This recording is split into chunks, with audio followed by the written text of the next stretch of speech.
Game on the line. Williams lofting one for a doozy. He caught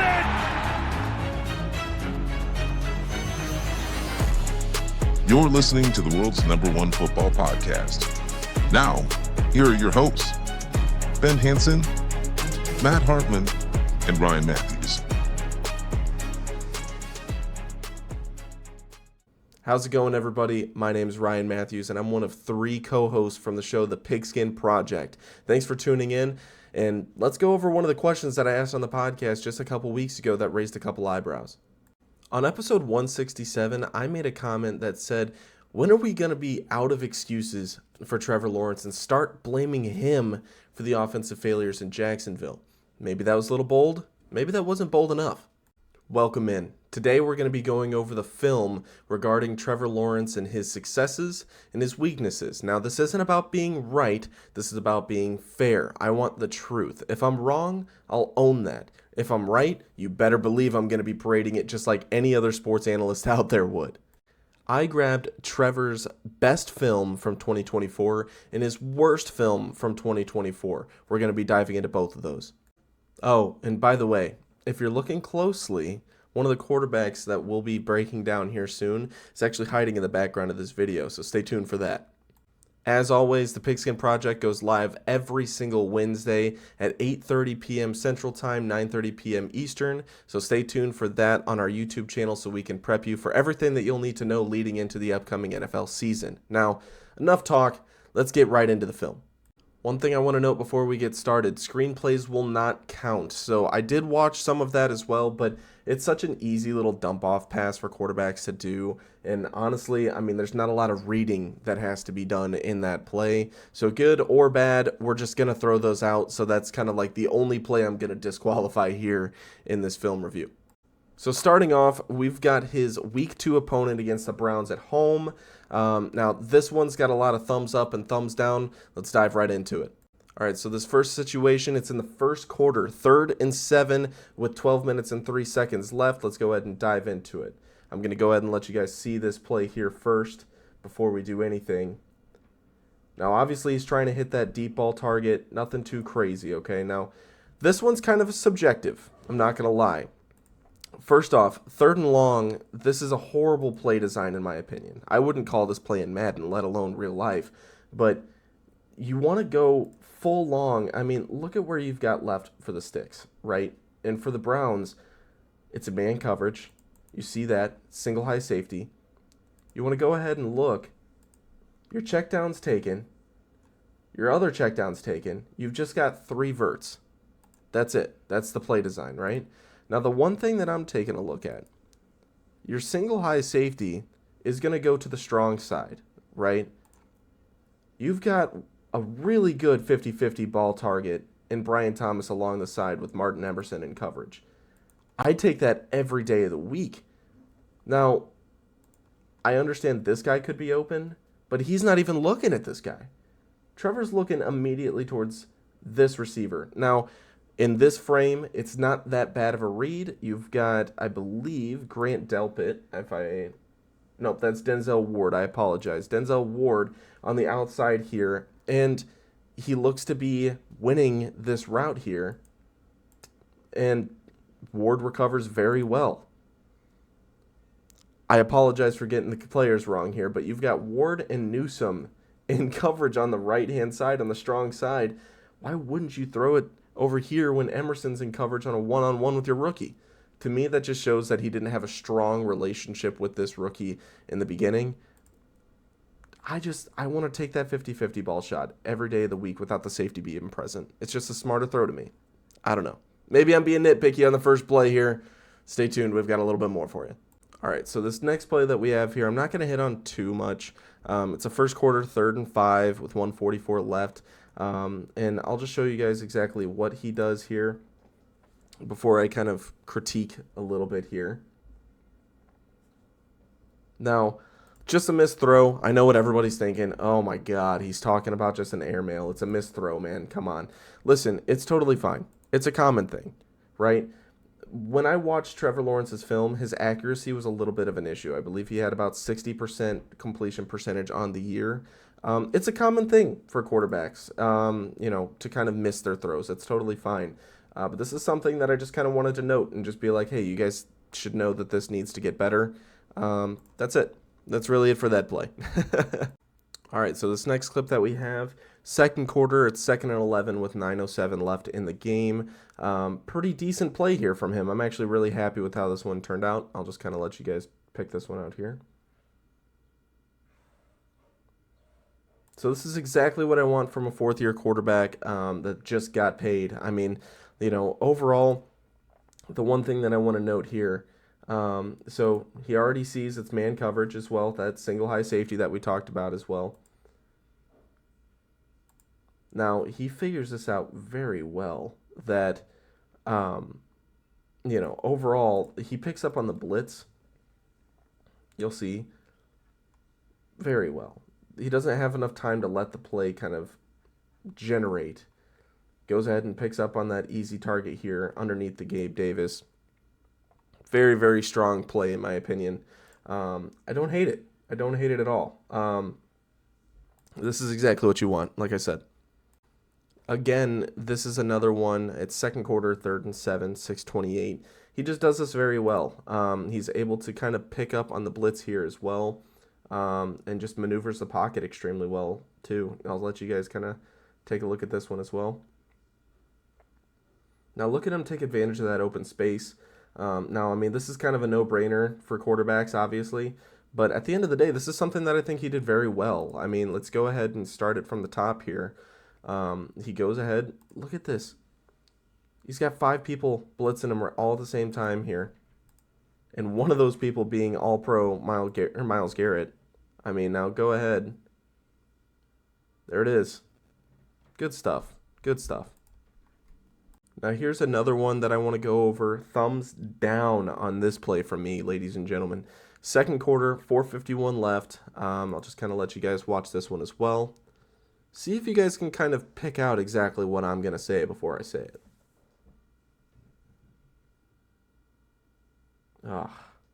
It's just a miss, man. It's just a miss. So he throws it to Brian Thomas Jr. on man coverage here, right? And that's a tough ball. That's just a really tough ball. There's double coverage, man. That's exactly what it is. Look at this.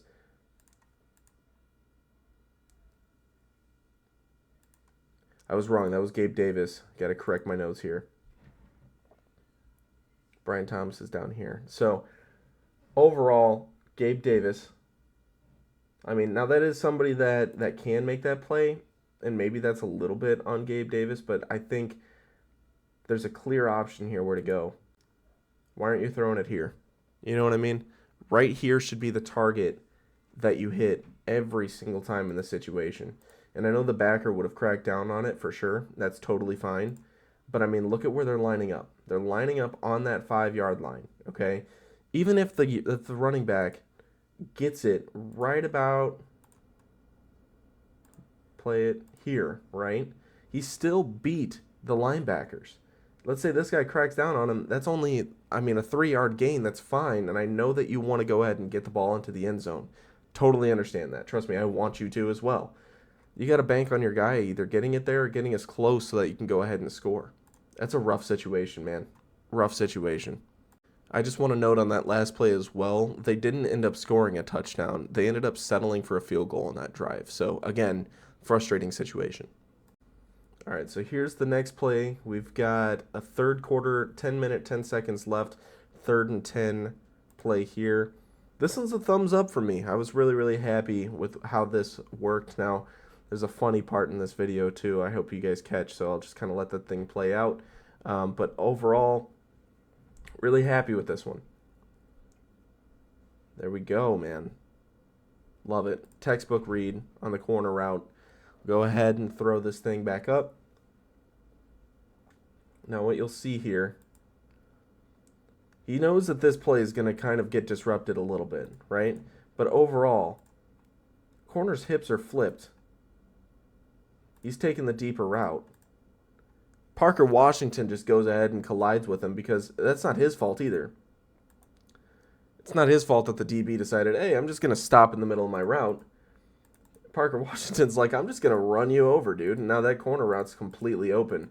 I mean, without this other wide receiver here to congest that a little bit, that play would not have worked as well. But still a great read. He catches him right here on his break. Extremely well. Man, great job.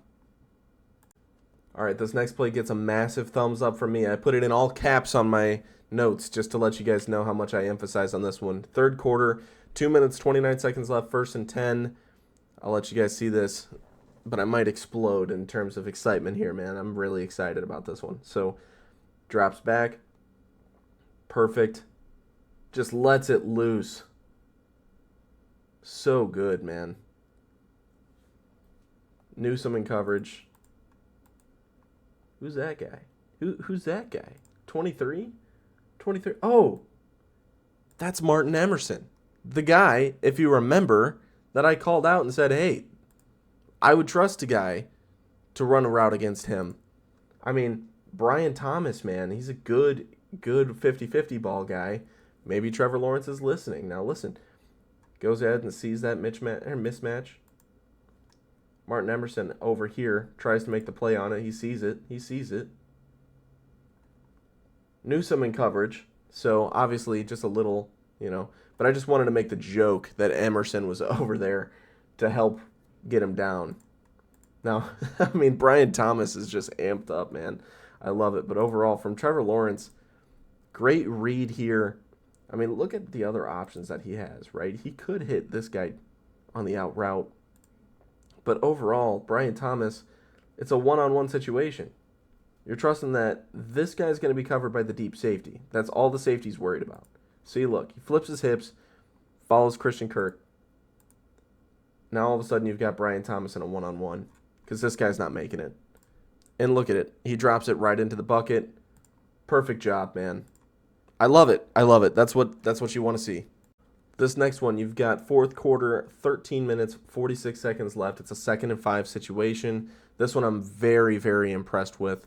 I'm going to let this guy play out as well, but I'm going to explain to you guys this time what I liked about it and kind of play pause. You know what I'm saying? So overall, look at the pressure, man. I mean, he's got a guy in his face. Goes ahead and gets the ball off. He just eats the hit, man. Screw it. I'm throwing the ball anyways. Checks it down, gets the first down here, man. Love it. He hits that tight end quickly. He sees the pressure coming from up the middle. I would assume at this point, I mean, he just goes ahead and you've got 6 guys coming at you. Detects the blitz extremely well and very fast. He gets that ball out to the tight end. Very impressed, man. Beautiful. Beautiful, beautiful, beautiful. All right, this next one's a bit frustrating for me personally. I'm a Bears fan, so I know that holding the ball too long is kind of tough. But then this one specifically, this one's not fun, man. You got a fourth quarter situation, 10 minutes, 53 seconds. You've got 1st and 10. Here's where we're at. Calls him in motion. Here we go. Throw it. I might be asking, Ryan, where do you want him to throw this ball? Right? Where in the world do you want him to throw this ball? Because look at the concept. Horrible concept. You've got 3 options here on 7 defenders. What are we doing? Well, what about this guy? Why not just check it down, right? You see that this guy's not going to be open at all. Between these 3 guys, nope. And you're not trusting Brian Thomas deep in double coverage. That's just not a smart play, right? Especially that deep. Just check it down, man. Just check it down. I don't get it. All right, here we go. Fourth quarter, 10 minutes left, 2nd and 18. This one's a thumbs up. Again, I mean, it seems to be more of a common theme than a thumbs down. But right now, I mean, pretty impressed. Look at that corner route, man. Good stuff. Good stuff from Strange, man. Look at this. So he goes ahead, reads this. Now, still a little congested here. I don't mind that. And over the middle would be another option. But this is the deeper ball. You want your quarterback to get you as many yards as possible, right? Look at that. He totally just bites on it, sticks with it. Now look at the situation. Man coverage. He read that perfectly. And I mean, he knew that from the jump, right? This is exactly what you want. Single high safety, check it out. Look at it. You're going to stick with your man, right? Well, you just completely tripped up your guy. Now I'm going to trust my tight end to go ahead and recover from that corner route. He goes ahead, takes it in. That's a nice gain, man. 30 yards. It's really, really good gain. Check it out, man. One last time. Oh, beautiful. Beautiful. All right, here we go. This is where it gets a little more frustrating, right? Fourth quarter, 7:39 left, 3rd and goal, okay? Now, this one I'm going to kind of nitpick at just a little bit more as well. Obviously you need to score here. This is not a situation that's good for the team at the moment. I mean, you're down by a score. Late in the 4th against this Browns team. This defense is tough, man. Defense is tough, but you need this one in order to even have a chance at winning. What's going on here? Wait a minute. Why would he throw that ball? Hold on a second, right? Pump the brakes here, ladies and gentlemen. Why wouldn't you throw it to your rookie? Why wouldn't you just throw it to the rookie? By the way, it's crazy to think that after T-Law got injured, Brian Thomas Jr. had the 3rd most receiving yards in the league, man. Dude was a stud. I mean, check it out one last time. Why would you force the ball in double coverage to Cole Strange instead of going ahead and hitting your rookie and trusting him to dive for the pylon? It doesn't make sense to me. I mean, because every other option is completely closed off, right? Let me go ahead and paint this picture for you guys. So you're obviously not throwing it to Kirk. Emerson's actually doing well in coverage. But overall, man, why is that the option that you want to go with? That's the second time in this film study that you guys are seeing he's forcing these targets. It doesn't make sense. It's almost like he needs to calm down in the pocket just a little bit. Get the ball where it needs to be, man. Take a little bit more time. Because, I mean, this is just not it, man. Because, look, the pressure, I mean, sure, the pressure got to him just a little bit, right? I get that. But why is he looking there? Just throw it a little bit to the right to your rookie, man. Come on. All right, this one is not about Trevor Lawrence, surprisingly, just because this whole video is about Trevor Lawrence. Now, this one is about the play design. Now, Jacksonville fans, if you're watching, I just want to say my heart goes out to you. This offense was not fun, man. This is not a fun offense to watch. Now, this situation, it's just head scratching. 148 left. You're on the 2-yard line. Let's see what they do. Where's every single route going? Why? Now I understand the Browns D. It's going to send everybody. But what are we giving him as an option to throw and get away from this? On the 2-yard line, you're doing this. 2-yard line, and to make it worse, it's first down. This is the kind of thing that people do in Madden that just don't make sense, and they'll get super frustrated and throw the controller, right? And I mean, I'm not going to really compare this too much to Madden because it's real life here, but just the fact that some people won't even do this in Madden because it's like, oh, it's too much of a risk. My quarterback will get sacked in the end zone and will be a safety. Browns get the ball back with 1:48 left.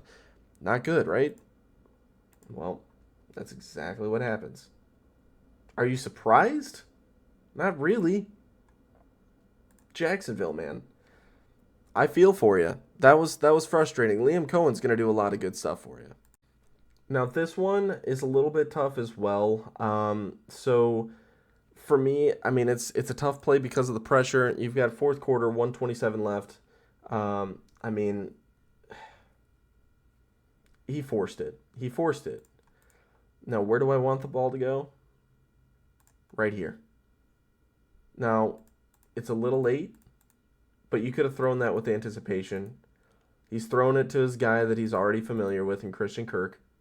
I get it. And not to mention, like I said, I almost threw this in the neutral area of my notes. But, I mean, look at this pressure, right? Hint, hint, Matt Eberflus should have done this on the Hail Mary. Anyways, look at this. I mean, we're forcing the ball. That's what it comes to. Late game situation. I mean, you're down by 5 points. You want to get some quick yardage, and I don't think they have any timeouts left either. It's rough. It's rough. So overall in the Browns game, now keep in mind I noted this as his worst game on film. 6 thumbs down, 6 thumbs up. So wishy-washy, kind of game film, right? I'll take the good with the bad here. I mean, this is kind of fun in a sense of like when it's good, but when it's bad, ugh. You know what I mean? Let's go ahead and dive into his best game, which was Week 5 against the Indianapolis Colts, where we'll have a little bit more fun here with the Jacksonville fans. All right, guys, here we go. Colts Week 5. You got first quarter, 3rd and 6, 4 minutes, 25 seconds left. Here we go. Now, this is a completion, okay? Not bad. I hate the hesitation, man. I hate it. We'll go ahead and go back to it. You missed it, man. You missed it. Again, he's forcing the ball. I don't like it, man. I don't. Here we go. I mean, he's already cocked back. His decision's already made, but where's his head? That's the big thing. Goes through his progressions really quick, but he makes his decision almost way too quick. Now he hesitates just a little bit, and I wonder if he's trying to kind of fake off the linebacker, but in reality, man, he's just leading them to where it needs to go. And he ends up going there anyways. Now, Gabe Davis wide open over the middle. Here it is. That's where it needs to go. Look to your right. Here. Just do it, man. Way better. I mean, just he doesn't even get the first down here. That's another thing. It's crap stacked on top of crap, man. It's not good. Here's the next one. You've got the second quarter. It's 1st and 10 with 7 minutes and 12 seconds left. Pretty decent. I mean, I'm cool with this play overall. This is great, man. I mean, it's gone for a touchdown, and I would assume this kind of helps build the relationship a little bit with Brian Thomas, I would hope. But here's what he does. Bam, he looks at that curl, which sends this guy down. And you can see this guy, his momentum is already facing this way. Single high safety, way far away from Brian Thomas. This is gone, man. Way to go. Way to look off the curl and go ahead and just throw it straight ahead to Brian Thomas. It's amazing, man. Heck of a job. Next play here, you've got second quarter, 3rd and 11, 35 seconds left. I know we're kind of jumping all around the place, so I really apologize for that. But these are the really noteworthy plays that they had against Indy. Now, just insane anticipation on this play here. He goes ahead and trusts his guy. Now, I'm surprised this wasn't some kind of offensive pass interference. But they were kind of fighting. It looks like more of a push-off, but hey, he trusts his guy to hit that curl route deep. Perfect, man. Perfect. Look at this. And now. Yep, perfect. Good stuff. I don't know. I'm happy with it. Next play, thumbs down on this one, ladies and gents. Third quarter, 2nd and 7, 9 minutes and 11 seconds. Here we go. Just absolute tunnel vision on this one. Screw it. I'm going to throw it up to my guy. And now I get it. Like, I've been pounding the table to trust Brian Thomas this entire time. And this is kind of what he did, except it's triple coverage, dude. Or at least double. I mean, it depends on whether or not you want to count this guy. But he's not even looking. I get the anticipation thing, but he underthrows it. It's not great. And especially in this situation, right? 2nd and 7. Where's 40 at? This is the biggest thing. He goes ahead. He could just look him off because he goes ahead and starts running deep. Here's your easy first down. What are we doing? It's 9 minutes and 11 seconds left in the third quarter. And I mean, you're up by 3 against Indy. It's a division rival. I mean, look, even the tight end knows. What are we doing? You can throw it here, man. Okay, now I got to go make a play. Like, Again, with the forcing the ball where it doesn't need to go, it's a bad hit. All right, next one here, fourth quarter, 2nd and 24, 13 minutes and 39 seconds. They're up by 3. Let's go ahead and dive into this one. So, overall, deep ball, absolutely insane. I mean, I remember going over this and thinking to myself, look at from where he throws this. It's like the 7, 8-ish yard line. He tosses that thing all the way to about the 42. Goodness, man. That deep ball is insane. Congratulations, man. Now you're down on the 20. You're in a way better situation. And like I said, you're up 3. Now you're in the driver's seat. All right, now here's a fourth quarter, 2nd and 10 situation. 3 minutes, 46 seconds left. And just to give you a feel for the score, they're up by 7. Good stuff. Now, bad stuff here. Again, forcing it where it doesn't need to be. And not only that, he's doing exactly what I said. He's staring down his receiver. How many progressions does this man go through? Can we count it all together? Let's see. Give him the benefit of the doubt here. 1, maybe 2. Oh, but he wants to go ahead and throw it into triple coverage. Now, here's the thing, right? Indy's known for their cover 3. Like, they're notoriously known for that in 2024, and that's why they had to kind of make a couple changes in the offseason, because teams were just eating them alive with it. And when it comes to film, in this game specifically, like, there was something about it to where I just couldn't get away from those just shallow curls, just eat away at the cover 3. And with that, it's so frustrating to watch, and that's why there's not as many plays in so frequent, intervals in the quarters to where I'm kind of bouncing all around. But this is just a tough situation for a quarterback that's just forcing the ball where it doesn't need to be. You could have thrown it maybe over the middle. Like, I think that's the ball that I would have liked, or even over the middle is strange. I mean, 3:46 left, you're in the driver's seat still by a possession. I don't like it. I don't like it. Here's the next one. You've got fourth quarter, 3rd and 10, 3 minutes, 40 seconds left, still up by a touchdown. Now, with this one, he's got that great anticipation, right? Goes through his reads pretty well. Gabe Davis, man, you got to have that. It's really tough for a quarterback to make plays when the ball hits his receiver in the hands and it's not a completion. I mean, you've got your tight end kind of asking for the ball up here. I don't hate the read at all. He goes through his progressions really quick. Here we go. 1, 2, 3. Bam. You know what I'm saying? I mean, there's options that aren't necessarily available up here, but in terms of his progressions and stuff, but it's not bad. Not bad. Now, before I go full screen with this one, ladies and gents, you get it, man. Tie game situation. 119 left, 1st and 10. Now, this is good. Recognizes the blitz, gets it out real quick. Here we go, and now you've got a player stretching for the sticks. I love it. This is exactly what you want. 1, 2, 3, 4, 5, 6 players blitzing. I mean, very spread out. You could have gone either side. Doesn't necessarily matter to me, but decent. All right, now this is exactly my point. Like I said, Indy was notoriously known for cover 3. You've got another cover 3 situation here. He's going to recognize the blitz one more time, preserve the clock by getting it outside. Good stuff. I mean, and now they're going to go ahead and win the game by a field goal. I mean, you can't ask for much more from your quarterback.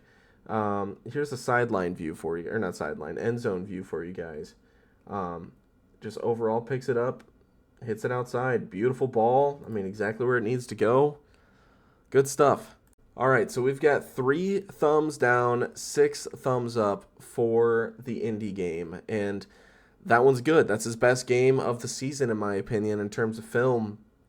And that brings our grand total to 9 thumbs down, 12 thumbs up. I really wish there was more of a sample size to work from for this past season, but unfortunately we just weren't that lucky with the injury history. Overall, the Jaguars offense was just tough to watch, like I had mentioned, mostly just because of the play calling, but there's a ton of cover 3 beaters and deep curls, just not much else. It did just feel like Trevor Lawrence and the offense were handcuffed. There just wasn't enough creativity. I mean, no crossing routes, no rhythm. Even the play action game was just set up to fail. Every time that they tried to use it, it just looked like it was forced. It was rough. I will say with the upcoming season, Liam Cohen's coming in and the addition of Travis Hunter, which I would assume would play more offense, I'm just expecting things to be a lot more fun this season for Jacksonville fans. But that being said, I have some concerns definitely about this Jaguars team. One thing you'll learn about me is that I'm going to bring the Bears into something in one way, shape, or form. And with that being said, Shane Waldron is now the passing game coordinator for the Jacksonville Jaguars. And if he has even a slight influence on the passing attack, it worries me. He struggles to scheme receivers open, and outside of Brian Thomas Jr. and Travis Hunter, the wide receiver room is very thin. And the other big red flag, the run game was just awful last year, and they didn't fix it this offseason at all. There's no answer for it, and the offensive line is still a problem. With Trevor Lawrence's injury history, it's a massive concern. As far as the verdict for the video, Trevor Lawrence does a few things that really impress me, but it's really, really hard to ignore the few things that annoy me just as much. So let's start with the good. He does work through his progressions really quickly, exactly what you would want to see from a fourth-year quarterback. He reads blitzes extremely well, knows how to move around the pocket when he has the time. He's comfortable under pressure, as you can see. He'll take a hit if it means delivering the throw, and that's exactly the kind of toughness that you want in a franchise guy. Now, let's get to the bad. When he locks onto a target, it's a dead giveaway for defenders, and you could see it coming from a mile away. I mean, he'll skip his progressions entirely at times, and because of that, he leaves big plays on the field. It's frustrating. He can be the reason why the Jaguars' drive stalls. He also struggles with reading one-on-one matchups, and even when he has the advantage, he misfires or just doesn't take the shot. That has to change with Travis Hunter in the building. I mean, he's a great 50-50 ball guy. If you watch him at Colorado, you'll know the same exact thing as I do. You're going to want to trust him down the stretch. As far as his accuracy goes, it's a problem. He's going to sail passes right over guys' heads, and even a slight improvement there could prevent unnecessary turnovers. So, where do I stand? Honestly, I think the bad outweighs the good. If I had to rank him right now amongst other quarterbacks in the league right now, I'd probably put him somewhere to that 16 to 19 range. I'm just not sold on him being the long-term answer just yet. That being said, this new offense and the addition of a dynamic weapon like Travis Hunter could change the conversation. I mean, Liam Cohen as well, getting more creative with the passing game. It's going to be a lot more fun, and I'm excited to see what happens with the run game if they end up making any kind of changes. That's exactly what I would want personally if I were a Jaguars fan. This run game does not look like it has an answer at the position whatsoever, and to me, that's just altogether a concern. Until the team improves around him, I don't think that it's fair to give an exactly final verdict on Trevor Lawrence and be out on him completely. So as of right now, I may just rescind my statement and say it's not entirely on him that the offense is completely failing. For now, I'm going to buy in. Just know I'm frustrated when it comes to his overall failures and what he does wrong. It's very frustrating to watch at times, but I think that with the right pieces around him, he can be really good. And it's not just because the pieces make him better, but the confidence that would add to that. Oh, watch out. Watch out, AFC. Expect us to hit on this conversation again towards the end of the season, but until then, hey, the NFL season's already back. We had the Hall of Fame game. If you guys like football, thanks for sticking around, man. I appreciate it. And if you guys want more content, please, please, please follow our podcast and subscribe on anything that you can. We do have that podcast episode, like I said, every single Wednesday at 8:30 p.m. Central Time, 9:30 p.m. Eastern. So if you guys want to go ahead and tune into that, drop us a comment. We'll read it out loud live. We love to talk to everybody there, and I'll see you guys there. For me, Matt Hartman, and Ben Hansen, this has been the Pigskin Project. We thank you from the bottom of our hearts. We want to thank Uppercuts Grooming, Regional Radio Sports Network, and Spotify for Podcasters for helping us grow as a podcast. And until next time, which is more than likely going to be Wednesday, we'll see you guys soon.